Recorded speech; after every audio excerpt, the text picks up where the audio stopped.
Hello everyone, welcome to ML classes. ML classes में आपका स्वागत है। इस वीडियो में हम क्लास 7 की एक्सरसाइज 6C के क्वेश्चंस को सॉल्व करेंगे। देखिए, एक एक करके सभी क्वेश्चन को बारी बारी से सॉल्व करेंगे। पहला क्वेश्चन क्या दिया गया है, हमें इसमें सही विकल्प चुनना है। हमें 4 विकल्प दिए गए हैं, इनमें से हमें बताना है कि इनमें से सही कौन सा होगा। देखिए किस प्रकार करेंगे। किसी संख्या x, हमें कोई संख्या दी गई है x, संख्या है x और 7 का, x और 7 का गुणनफल, मतलब x और 7 का गुणा करने के बाद जो आएगा वो गुणनफल कितना है, 28 है। तो वह संख्या बतानी है हमें, वह संख्या कितनी होगी, मतलब इस x का मान बताना है। तो देखिए इस प्रकार के क्वेश्चन हम सॉल्व कर चुके हैं। x को हम अकेला रखेंगे और x के साथ में जो संख्या होगी उसे बराबर के दूसरी तरफ भेजेंगे। देखिए x के साथ 7 किस में है, गुणा में, तो इधर आके किस में हो जाएगा, भाग में। 28 में जब हम 7 का भाग लगाएंगे तो कितनी बार जाएगा, 4 बार। तो x का मान कितना आ गया, 4 आ गया। अब देखेंगे कौन सा विकल्प सही आ रहा है इसमें, ये भी नहीं है, ये भी नहीं है, तो कौन सा विकल्प सही आ गया, तीसरा विकल्प सही आ जाएगा इसमें। इसका आंसर कौन सा हो गया, आंसर इसका हो गया 3। क्वेश्चन नंबर 2 देखेंगे इसी का। किसी संख्या x में, कोई संख्या x है, x में 5 से भाग देने पर, 5 में भाग दिया, भाग देने पर कितना आ रहा है, 7 आ रहा है। तो देखिए x अकेला रखेंगे, इस संख्या को यहाँ से हटाएंगे, नीचे वाली को। नीचे वाली संख्या किस में है, भाग में, तो इधर जाके बराबर के दूसरी तरफ जाके भाग वाली संख्या किस में आ जाएगी, गुणा में। तो x बराबर 7 की गुणा 5 में करेंगे, कितना आ गया, 35। देखिए बच्चों, बराबर के इधर अगर कोई संख्या है, इधर जाएगी तो माइनस हो जाएगी, अगर इधर प्लस है तो इधर आकर किस में हो जाएगी, माइनस में हो जाएगी। अगर इधर गुणा में है तो बराबर के इधर आके भाग में हो जाएगी, अगर इधर भाग में है तो इधर आके किस में हो जाएगी, गुणा में हो जाएगी। बस इतना याद रखना हमें। तो ये इधर किस में थी, भाग में, इधर आके किस में होगी, गुणा में। तो आंसर 35 हमारा कौन सा हो गया, विकल्प नंबर 3। इसका भी आंसर कौन सा हो जाएगा, 3। अब देखिए कुछ थर्ड देखेंगे इसका। सी क्या दिया गया है, यदि एक विषम संख्या, कोई एक विषम संख्या दी गई है, विषम संख्या है हमारे पास 2x + 1। तो क्या कह रहा है, दूसरी क्रमागत विषम संख्या क्या होगी। तो पहले देखिए दो चीज समझते हैं। क्रमागत, क्रमागत का क्या मतलब है, जो क्रम से आती है, जो क्रम से आती है। अब क्रम क्या होता है, जैसे एक के बाद क्या आ रहा है, दो के बाद क्या आ रहा है, तीन के बाद क्या आ रहा है, ये क्रम से आ रही है। तो हमसे वही पूछ रहा है कि विषम संख्या, इसके दूसरी क्रमागत विषम संख्या कौन सी होगी। तो देखिए हम देखते हैं, जैसे हमारी संख्या विषम संख्या 1, 3, 5, 7, 9, 11, 13, 15, ये सब हमारी क्या है, आगे तक चलती जाएंगी। ऐसे ये हमारी विषम संख्याएं हैं। मतलब 1 के बाद क्या आ रहा है, 3, 3 के बाद 5 आ रहा है, 5 के बाद 7 आ रहा है, 7 के बाद 9 आ रहा है। तो हम यहाँ पर क्या देख रहे हैं, कितने का बीच में, कितने का गैप है, एक छुट रही है बीच में संख्या। मतलब एक के बाद एक संख्या छूट गई, मतलब 2 छूट गई, 3 के बाद 4 छूट गई, 5 के बाद 6 छूट गई, 7 के बाद 8 छूट गई। अब ये संख्या जो आती है हमारी, ये कौन सी होती हैं, ये हमारी सम संख्याएं होती हैं, और ये हमारी कौन सी हैं, विषम संख्याएं होती हैं। अगर हम क्या करें, अगर एक में हम 2 जोड़ दें तो हमारा कितना आ जाता है, 3, और 3 में हम 2 जोड़ दें तो कितना आ जाता है, 5, 5 में 2 जोड़ दें तो हमारा कितना आ जाता है, 7, 7 में 2 जोड़ दें तो हमारा कितना आ रहा है, 9। तो क्या देख रहे हैं, हमारी विषम संख्या कैसे आ रही है, हर बार 2 जोड़ने के बाद हमारी विषम संख्या आ जाती है। 2 जोड़ने के बाद, जब भी हम संख्या में 2 जोड़ रहे हैं तो हमारी विषम संख्या आ जाती है। तो अगर हम इस विषम संख्या में 2 जोड़ दें तो हमारी इसके बाद की विषम संख्या आ जाएगी नहीं, क्योंकि हमें क्रमागत बताना है ना बच्चों। विषम के बाद, इसके बाद हमारी अगर हम 2 जोड़ देंगे, मान लिया ये कोई हमारी विषम संख्या है, तो विषम संख्या में हम कितना जोड़ रहे हैं, 1 के बाद 3 आ रहा है तो कितना जुड़ गया, 2, 3 के बाद 5 आ रहा है तो कितना जुड़ गया, 2, 5 के बाद 7 आ रहा है तो कितना जुड़ गया, 2। इसी प्रकार अगर हम इस विषम संख्या में 2 जोड़ दें तो 2x + 1, इसमें हमने 2 जोड़ दिया तो हमारा कितना आ गया, 2x प्लस, इन दोनों संख्याओं को जोड़ देंगे, 2 और 1 कितना हो गया, 3। तो ये हमारी इसके बाद की दूसरी संख्या आ गई, दूसरी क्रमागत संख्या, क्रमागत संख्या। अब देखेंगे कौन सा विकल्प हमारा मैच कर रहा है, दूसरी क्रमागत संख्या आ गई 2x + 3। इसका आंसर कौन सा हो गया, आंसर नंबर 2 इसका सही हो जाएगा। अब देखिए बच्चों, क्वेश्चन नंबर 2 क्या दिया गया है, कुछ गणितीय कथनों को रेखीय समीकरणों के रूप में व्यक्त किया गया है, सही समीकरणों को छांटिए। देखिए हमें यहाँ पर कुछ समीकरण दी गए हैं, ये 4 हमें इन्हें पढ़ के देखना है कि ये जो इनका सॉल्यूशन दिया गया है ये सही है या गलत है। तो देखिए इसे सॉल्व करते हैं बच्चों। पहला देखते हैं ए क्या दिया गया है, किसी धनात्मक संख्या, कोई एक धनात्मक संख्या है, मान लिया, हम यहाँ पर मान रहे हैं, माना धनात्मक संख्या बराबर x, क्योंकि x ही लेके चल रहा है वो दोनों तरफ। तो x मान ली हमने संख्या के 2/3, तो इसका 2/3 कितना हो जाएगा, 2/3 कितना होता है 2/3, किसी संख्या का 2/3 कितना हो गया 2/3, और वो संख्या हमारी कितनी है x, तो x का मतलब गुणा 2/3, x का 2/3 मतलब 2/3 और 1/3। अब इसी संख्या का 1/3 कितना हो जाएगा, x का 1/3 मतलब 1/3 में अंतर मतलब घटाव, अंतर क्या होता है घटाव, इन दोनों का घटाव कितना आना चाहिए 7 आना चाहिए। तो देखिए 2x गुणा का चिन्ह हटा के अगर हम इसे लिखें तो कितना हो जाएगा 2/3x माइनस 1/3x बराबर 7। हमारा ये सही होना चाहिए। लेकिन हमें यहाँ पर क्या दिया गया है, 1/3 पहले दिया गया है, इसने क्या कर दिया, इसने कर दिया 1/3 और 2/3 का अंतर कर दिया, इसने उल्टा कर दिया, 2/3 यहाँ शुरू में आना चाहिए था और 1/3 पीछे आना चाहिए था, इसने उल्टा कर दिया। तो ये क्या हो जाएगा हमारा, ये गलत हो जाएगा, पहला क्या हो गया गलत। अब दूसरा देखेंगे, किन्हीं दो क्रमागत संख्याओं का योगफल।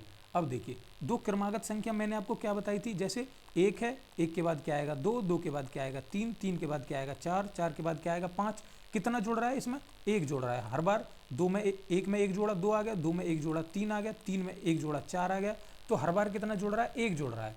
अब हमें पता नहीं है दो क्रमागत संख्याओं का योगफल, तो हम क्या कर रहे हैं यहाँ से मान ले रहे हैं, माना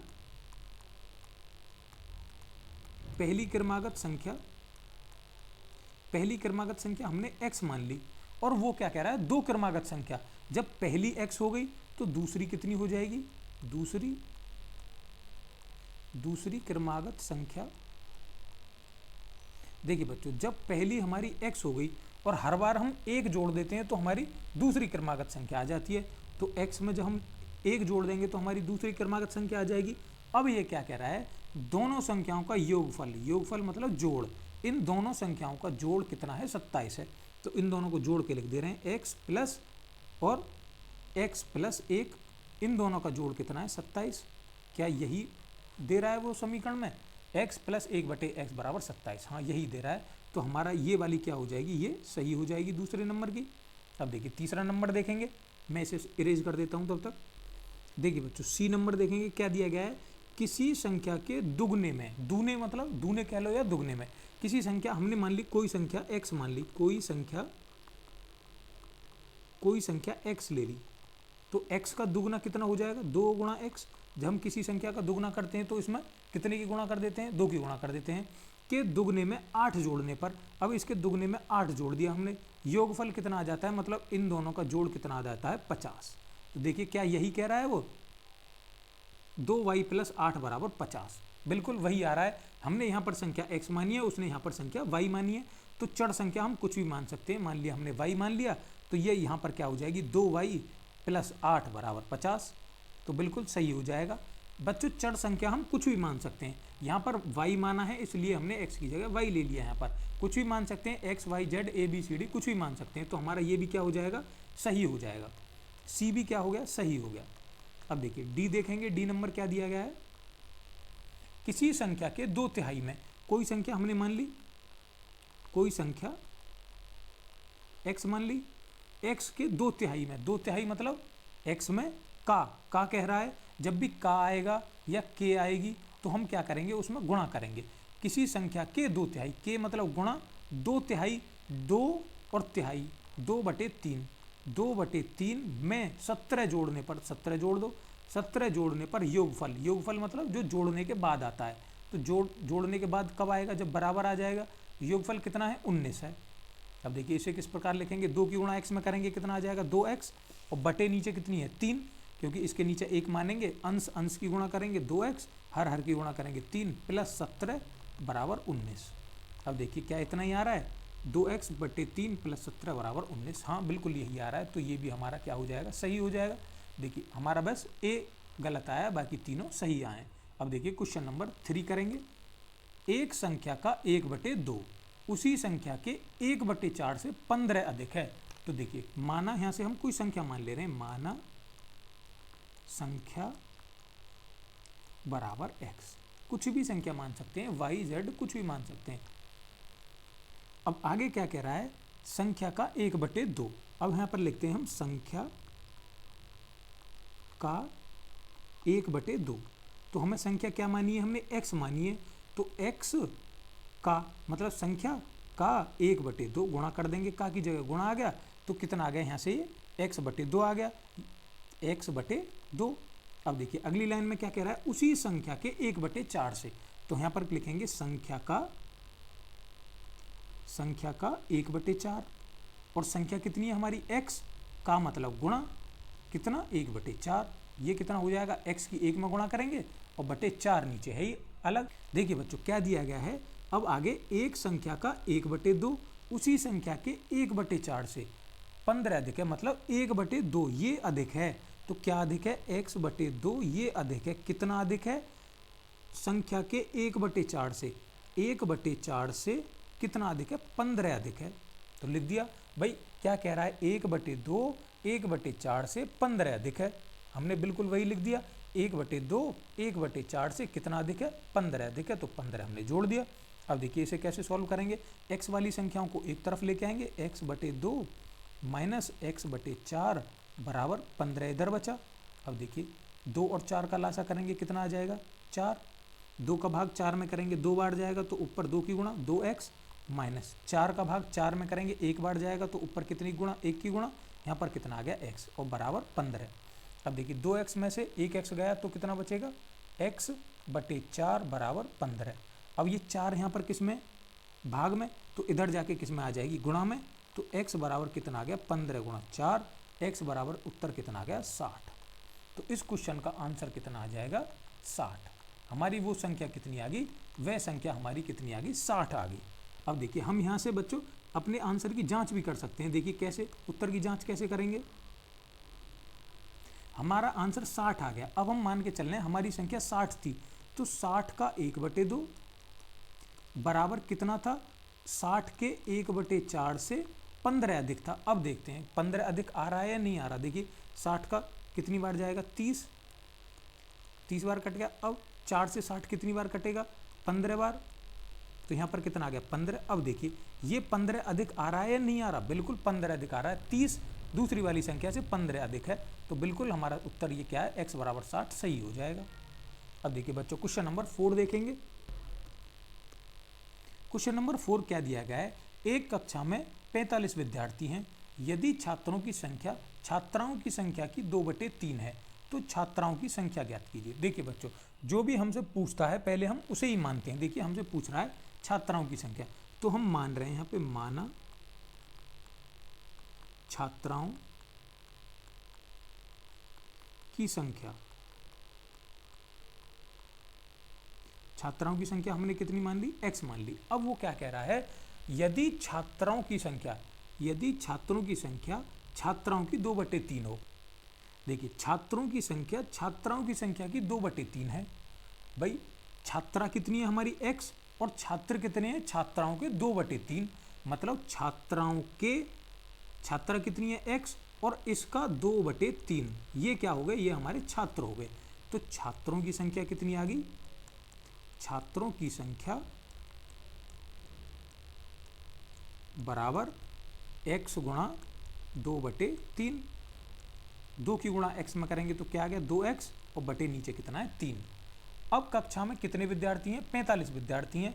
तो देखिए जब हम बच्चों हमारी क्लास बनती है तो छात्रों छात्राओं से मिलके बनती है, तो जो हम छात्रों को और छात्राओं को आपस में जोड़ देंगे, मतलब x में जब हम x में 2x + 3 जोड़ देंगे, हमारी छात्रा कितनी है x और छात्र कितने हैं 2x/3, इन दोनों को जोड़ देंगे तो हमारी कितनी हो गई, पूरी क्लास हो गई। कक्षा में कितने विद्यार्थी हैं, 45।